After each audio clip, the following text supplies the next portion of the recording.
Students, মিনাক্সিস ফিজিক্সে তোমাদের সবাইকে ওয়েলকাম। আজ অনেক দিন পর আমি তোমাদের সাথে ভিডিও শেয়ার করতে চলেছি। তো এতদিন পর যখন শুরু করছি, আমি দশম শ্রেণীর লুইস ডট গঠনটা যখন দেখিয়েছিলাম, তোমরা অনেকেই রিকোয়েস্ট করেছিলে আয়নীয় বন্ধন আর সমযোজী বন্ধন নিয়ে আলোচনা করার জন্য। তোমরা কমেন্ট বক্সে বারবার জানিয়েছো। তো তাই আমি আজকে তোমাদের সাথে আয়নীয় বন্ধন আর আয়নীয় যৌগ এই সম্বন্ধিত আলোচনাগুলো করব, মানে কিভাবে আয়নীয় বন্ধন নিয়ে আয়নীয় যৌগগুলো গঠন হয় সেই সম্বন্ধে ধারণা দেব। তাহলে চলো শুরু করি। দেখো, এই তড়িৎযোজী যৌগ গঠনের ক্ষেত্রে বা আয়নীয় যৌগ গঠনের ক্ষেত্রে বিজ্ঞানী কোশেল প্রথম ধারণা দিয়েছিলেন যে কিভাবে এই তড়িৎযোজী বন্ধন গঠন হয়। সেক্ষেত্রে কি হয়ে থাকে না, তড়িৎ ধনাত্মক মৌল বা ধাতুর ক্ষেত্রে পরমাণুর ইলেকট্রন, ঠিক আছে, পরমাণু কি করে না ইলেকট্রন বর্জন করে ক্যাটায়নে পরিণত হয়। আর তড়িৎ ঋণাত্মক মৌলের পরমাণু, সেই তড়িৎ ঋণাত্মক মৌলের পরমাণু বলতে কিন্তু আমরা অধাতুকেও বুঝে থাকি, ঠিক আছে। এই তড়িৎ ঋণাত্মক মৌলের পরমাণু সেই বর্জিত ইলেকট্রন গঠন করে কিসে পরিণত হয়, অ্যানায়নে। এটা কিন্তু মেইন কন্ডিশন। তাহলে ধাতু বা তড়িৎ ধনাত্মক মৌল কি করবে, ইলেকট্রন বর্জন করে ক্যাটায়নে পরিণত হবে। আর তড়িৎ ঋণাত্মক মৌল বা, এটা লিখে দিচ্ছি আমি, বা অধাতুর পরমাণু সেই বর্জিত ইলেকট্রন গ্রহণ করে অ্যানায়নে পরিণত হয়। এবার কি হয় সেটা না, স্থির তড়িৎ আকর্ষণের সাহায্যে, এটা কিন্তু মেইন, কিসের সাহায্যে না স্থির তড়িৎ আকর্ষণের সাহায্যে এই ক্যাটায়ন আর অ্যানায়ন মিলিত হয়ে যৌগ গঠন করার যে ক্ষমতা, তাকে বলা হয় তড়িৎ যোজ্যতা। তাহলে এখানে অবশ্যই কিন্তু ইলেকট্রন গ্রহণ আর বর্জনের ব্যাপার আছে, এবং তার সাথে কি আছে না এরা ক্যাটায়ন অর্থাৎ আয়নে পরিণত হবে, ঠিক আছে, ক্যাটায়ন এবং অ্যানায়নে পরিণত হবে। আচ্ছা, এবার আমি বলি যে বারবার বলে আসছি যে ইলেকট্রন গ্রহণ এবং বর্জন এটা কারা করবে। সবার আগে ইলেকট্রন যতগুলো আছে সবাইকে গ্রহণ, এই তড়িৎযোজী যৌগ গঠনের ক্ষেত্রে অংশগ্রহণ করবে না। কারা অংশগ্রহণ করবে, সব থেকে বাইরের কক্ষে থাকা ইলেকট্রনেরা কিন্তু এই তড়িৎযোজী যৌগ গঠনের ক্ষেত্রে নিজেদেরকে অংশগ্রহণ করাতে পারবে। যেমন ধরো আমি নিলাম সোডিয়ামের আমরা জানি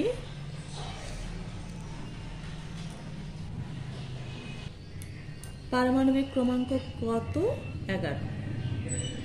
অর্থাৎ এর যদি আমরা ইলেকট্রন বিন্যাস করি, ইলেকট্রন বিন্যাস করলে আমরা পাবো 281। তোমরা নিশ্চয়ই ইলেকট্রন বিন্যাস করতে জানো। অর্থাৎ কে কক্ষে 2টি ইলেকট্রন, এল কক্ষে 8টি ইলেকট্রন, আর এম কক্ষে 1টি ইলেকট্রন। এটাকে যদি আমরা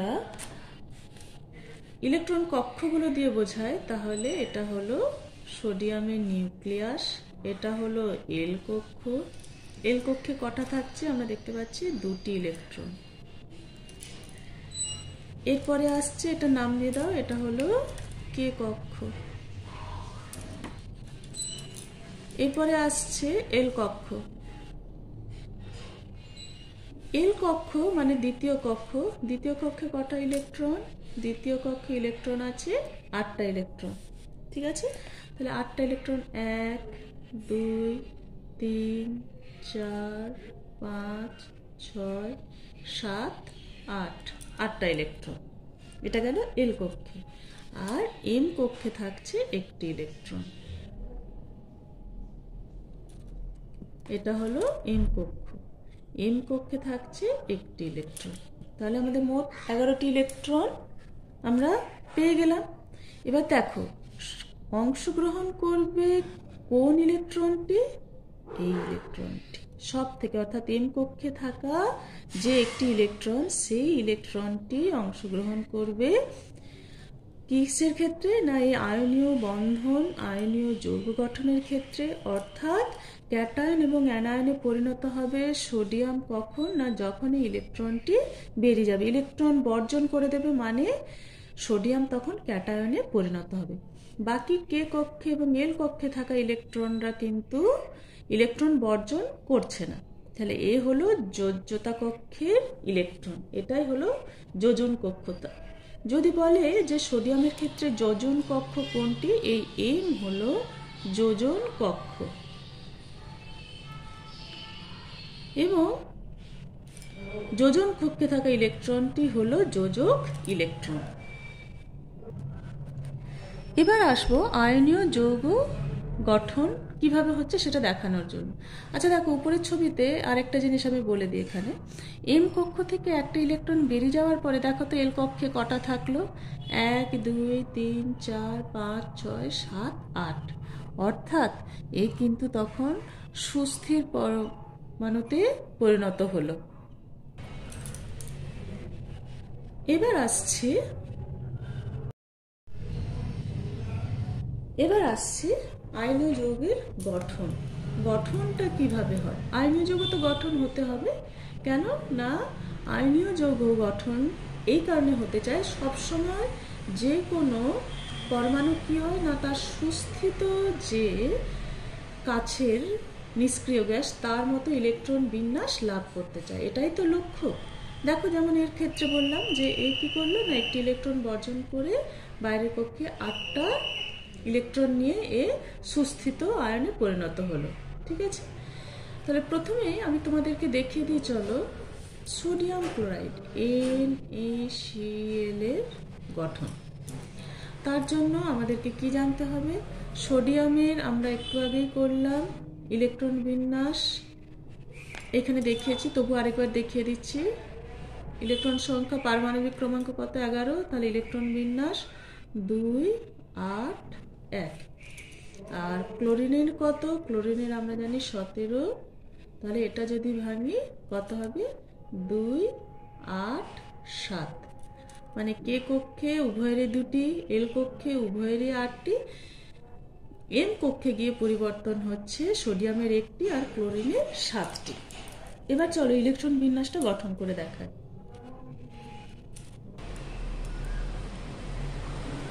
সোডিয়ামের এটা হলো নিউক্লিয়াস, কে কক্ষ, এল কক্ষ আর এম কক্ষ। কে কক্ষে 2টি, এল কক্ষে 8টি, 1 2 3 4 5 6 7 8 আর এম কক্ষে 1টি। ঠিক একইভাবে আমি ক্লোরিন পরমাণু রাখছি। ক্লোরিনের এটা নিউক্লিয়াস, ক্লোরিনের কে কক্ষে থাকছে 2টি, এল কক্ষে থাকছে 8টি ইলেকট্রন, 1 2 3 4 5 6 7 8 আর এম কক্ষে থাকছে 7টি ইলেকট্রন, 1 2 3 4 5 6 7 হলো। এবার দেখো এটা তাহলে কি? সোডিয়াম এখনো পর্যন্ত কিন্তু পরমাণু হিসেবেই আছে, আর ক্লোরিন কেননা এখনো ইলেকট্রন আদান প্রদান হয়নি, এরা পরমাণু হিসেবেই আছে। যখনই একে অপরকে ইলেকট্রন আদান প্রদান করে দেবে এরা কিন্তু আয়নে পরিণত হয়ে যাবে। এবার দেখো সব থেকে সুবিধা কি বলতো, আমরা যদি সোডিয়ামের দিকে তাকাই তাহলে দেখো বাইরের কক্ষে 1টি ইলেকট্রন আছে আর এর আছে বাইরের কক্ষে অর্থাৎ এম কক্ষে 7টি। তাহলে আমাদের লক্ষ্য কি? লক্ষ্য হচ্ছে বাইরের কক্ষে 8টা ইলেকট্রন করে নিষ্ক্রিয় গ্যাসের পরমাণুর মতো সুস্থির হওয়া। তাহলে এ যদি একটা ইলেকট্রন একে দান করে দেয় তাহলে দেখো এর কি হবে? এই ইলেকট্রনটা যদি এখানে আসে তাহলে এখানে বাইরের কক্ষে দেখো ক্লোরিনের তখন 8টা হয়ে যাচ্ছে, 1 2 3 4 5 6 7 8টা হয়ে যাচ্ছে। আর এটা এর চলে যাওয়ার জন্য এম কক্ষ তাহলে আর থাকছে না, তখন এর কে কক্ষ বাইরের কক্ষ হয়ে যাচ্ছে, সোডিয়ামের কে কক্ষ হয়ে যাচ্ছে বাইরের ইলেকট্রন কক্ষ, তার দেখো 8টা ইলেকট্রন থাকছে। তাহলে দুজনে কি হচ্ছে, শুধুমাত্র সোডিয়াম একটা ইলেকট্রন বর্জন করে দিলে, ক্লোরিন সেটা নিয়ে নিলে দুজনেরই বাইরের কক্ষে কি হয়ে যাচ্ছে, 8টি করে ইলেকট্রন হয়ে যাচ্ছে, অর্থাৎ আর্গনের ইলেকট্রন বিন্যাস লাভ করছে। তাহলে এ কি হচ্ছে, সোডিয়াম হলো ক্যাটায়নে পরিণত হলো একটা ইলেকট্রন দান করে, আর ক্লোরিন কি হলো, অ্যানায়নে পরিণত হলো একটা ইলেকট্রন গ্রহণ করে। এই সোডিয়ামের ধনাত্মক আয়ন অর্থাৎ Na+, আর ক্লোরিনের ঋণাত্মক আয়ন অর্থাৎ Cl-, এরা দুজন তড়িৎ আকর্ষণের ফলে কি উৎপন্ন করবে, বারবার বলছি, তড়িৎ আকর্ষণের ফলে কি উৎপন্ন করবে, NaCl অর্থাৎ সোডিয়াম ক্লোরাইড যৌগ গঠন করবে। আর এই আয়নীয় যৌগের ক্ষেত্রে ধনাত্মক আর ঋণাত্মক আয়নগুলো কি হয়, বহু সংখ্যক একত্রে সন্নিবিষ্ট হয়ে, মানে Na+ এবং Cl- একত্রে কি গঠন করে, কেলাস গঠন করে। আর এই কেলাসগুলো, কঠিন কেলাসগুলো কি হয়, একটা নির্দিষ্ট জ্যামিতিক আকার নেয়। তাহলে এটা তোমাদেরকে দেখালাম সোডিয়াম ক্লোরাইডে। আরও চলো দুটো আমি দেখিয়ে দিচ্ছি ইলেকট্রন বিন্যাস, তাহলে তোমাদের তড়িৎ যদি যৌগ গঠনের ক্ষেত্রে ধারণাটা আরো পরিষ্কার হয়ে যাবে। এরপরে আমি দেখাচ্ছি, দেখো, লিথিয়াম হাইড্রাইড। লিথিয়াম হাইড্রাইড এই যৌগটা কিভাবে গঠন হচ্ছে দেখো। দেখো, লিথিয়াম হাইড্রাইড যৌগ গঠনের ক্ষেত্রে আমরা কি করছি, আগে তাহলে আমাদেরকে ইলেকট্রন বিন্যাসটা জানতে হবে। লিথিয়াম কত, 3, তাহলে 3 যদি হয়ে থাকে পারমাণবিক ক্রমাঙ্ক, ইলেকট্রন বিন্যাস হবে 2,1, অর্থাৎ বাইরের কক্ষে থাকছে একটি ইলেকট্রন। আর হাইড্রোজেনের কত, 1, তাই এর বাইরে থাকছে একটি, মানে এর পারমাণবিক ক্রমাঙ্কও যা, যোজ্যতা তাই। যেহেতু যোজন কক্ষ একটি মাত্র ইলেকট্রন থাকছে কে কক্ষে, তাই এর যোজন কক্ষে থাকা ইলেকট্রন হলো একটি, আর লিথিয়ামের যোজন কক্ষে থাকা ইলেকট্রন হলো একটি। এবার এদের যদি আমরা ইলেকট্রন বিন্যাস দেখে নিয়েছি, তাহলে আমরা যৌগ গঠন করতে পারবো কিভাবে, না এরা প্রথমে ক্যাটায়ন আর অ্যানায়নে পরিণত হবে। লিথিয়ামে তাহলে দেখো, কে কক্ষে 2টি ইলেকট্রন আর এল কক্ষে একটি ইলেকট্রন। আর হাইড্রোজেনের কি হলো, হাইড্রোজেনের বাইরের কক্ষে একটি ইলেকট্রন। এবার এটা এই কারণেই দেখালাম, আমি বলেছি বাইরের কক্ষে 8টি ইলেকট্রন থাকতে হয়, 8টি ইলেকট্রন, এবং আরও একটি হয়ে থাকে হিলিয়ামের, যেহেতু নিষ্ক্রিয়, হিলিয়ামের কত আমরা জানি, 2 পারমাণবিক ক্রমাঙ্ক। তাহলে হিলিয়ামের মতো এরা দুজনে ইলেকট্রন বিন্যাস লাভ করবে কিভাবে, এ যদি হাইড্রোজেনকে একটি ইলেকট্রন প্রদান করে দেয়, তাহলে দেখো এর কে কক্ষে হয়ে যাচ্ছে, লিথিয়ামের কে কক্ষে হয়ে যাচ্ছে 2টি ইলেকট্রন, আর এরও কে কক্ষে তখন এই ইলেকট্রনটি যদি চলে যায়, তাহলে এ এখানে গিয়ে অবস্থান করলে এরও হয়ে যাচ্ছে 2টি ইলেকট্রন। অর্থাৎ দুজনেই কি হচ্ছে, দুজনেই নিষ্ক্রিয় মৌল। এদের যে নিকটতম নিষ্ক্রিয় মৌল হিলিয়াম, হিলিয়ামের ইলেকট্রন বিন্যাস এরা লাভ করছে। তাহলে হাইড্রোজেন বর্জিত ইলেকট্রন গ্রহণ করে কিসে পরিণত হচ্ছে, H-এ, আর লিথিয়াম ত্যাগ করে কিসে পরিণত হচ্ছে, ক্যাটায়নে। এরা দুজনে গঠন করছে কি, LiH, লিথিয়াম হাইড্রাইড। আর এটারও কিন্তু নির্দিষ্ট জ্যামিতিক আকার আছে।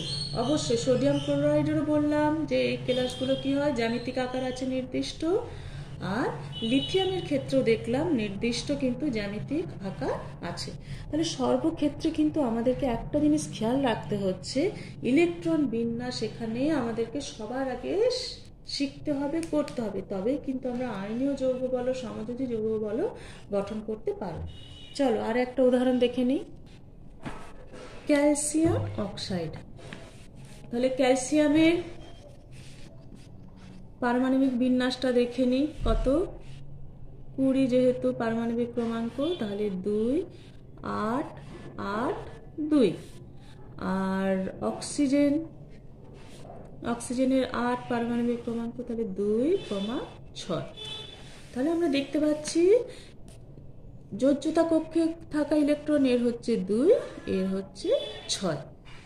তো এদের আদান প্রদান হবে কিভাবে হবে?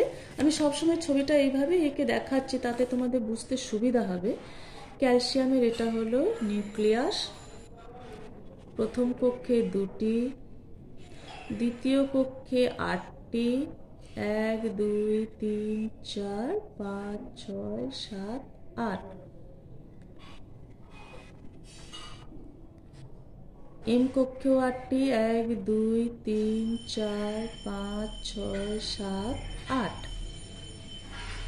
কে এল এম পরের কক্ষ, সেখানে আছে 2টি ইলেকট্রন, 1 2। এটা কি না, এটা ক্যালসিয়াম, ক্যালসিয়াম পরমাণুর ইলেকট্রন বিন্যাস। এরপরে আসছে অক্সিজেন, এটা অক্সিজেনের নিউক্লিয়াস, অক্সিজেনের কে কক্ষে আছে 2টি ইলেকট্রন, আর এল কক্ষে আছে 6টি ইলেকট্রন, 1 2 3 4 5 6। তাহলে আমরা এখানে বাইরের কক্ষে সহজেই দেখতে পাচ্ছি যে ক্যালসিয়াম আর অক্সিজেনের ক্ষেত্রে, ক্যালসিয়ামের ক্ষেত্রে দেখো এই দুটো ইলেকট্রন যদি একে বর্জন করে দেয়, মানে একে দিয়ে দেয়, তাহলে অক্সিজেনের বাইরের কক্ষে তখন 8টা হয়ে যাবে। দেখো এটা গেল এখানে, মানে 7টা হলো, আর এই ইলেকট্রনটা গেল এখানে, তাহলে 8টা। তাহলে এই দুটো ইলেকট্রন বর্জন করে কিসে পরিণত হলো? Ca+2, মানে ক্যাটায়নে পরিণত হলো। তখন এর দেখো বাইরের কক্ষে কটা হয়ে গেল ইলেকট্রন, যেহেতু এই দুটো বর্জন করে দিলে তখন এর বাইরের কক্ষ হয়ে গেল এই এম কক্ষ। এম কক্ষে দেখো তখন 8টা, 1 2 3 4 5 6 7 8, মানে এই হয়ে গেল নিকটতম নিষ্ক্রিয় গ্যাসের মতো ইলেকট্রন বিন্যাস Ca+2 অর্জন করে ফেলবে, মানে এই ক্যাটায়নে পরিণত হলো। তখন অক্সিজেন দেখো দুটো গ্রহণ করেছে ইলেকট্রন, এরও কটা হলো বাইরের কক্ষে, অর্থাৎ এল কক্ষে, 1 2 3 4 5 6 7 8। তখন অক্সিজেন অ্যানায়নে পরিণত হলো দুটো ইলেকট্রন গ্রহণ করে। সেক্ষেত্রে তাহলে আমরা দেখতে পাচ্ছি যে এরা যখন গঠন করলো Ca+2 এবং O-2 থেকে এরা কিসে পরিণত হলো? Calcium oxide, CaO। তাহলে বহু সংখ্যক এরকম Ca+2 এবং O-2 কি হচ্ছে? গঠিত হয়ে কেলাস গঠন করছে। এদেরও কিন্তু নির্দিষ্ট জ্যামিতিক আকার আছে। এইভাবে বহু আয়নীয় যৌগ আছে, আমি তোমাদেরকে 3টে যৌগ করে দেখালাম। তোমরা এইভাবে আরও কয়েকটা যৌগ নিজেরা প্র্যাকটিস করে খাতাতে করবে, এবং অসুবিধা হলে আমাকে কমেন্ট বক্সে জানাবে, আমি তোমাদেরকে করে এটা দেখিয়ে দেবো। কি কি আমি বলে দিচ্ছি, দেখো MgCl2 এটা করে দেখবে। আচ্ছা, এর সাথে করে দেখবে NaF অর্থাৎ সোডিয়াম ফ্লোরাইড। এগুলো সবই কিন্তু তড়িৎযোজী যৌগ। ওকে, এই তড়িৎযোজী যৌগগুলোর আমি তো 3টে করালাম, বাদ বাকিগুলো তোমরা নিজেরা করে দেখে নেবে। এই দুটো তোমাদেরকে করতে দিলাম, দুটো তড়িৎযোজী যৌগের ইলেকট্রন বিন্যাস করবে নিজেরা, এবং তার সাথে আমি যেগুলো করালাম সেগুলো নিজেরা খাতাতে প্র্যাকটিস করবে।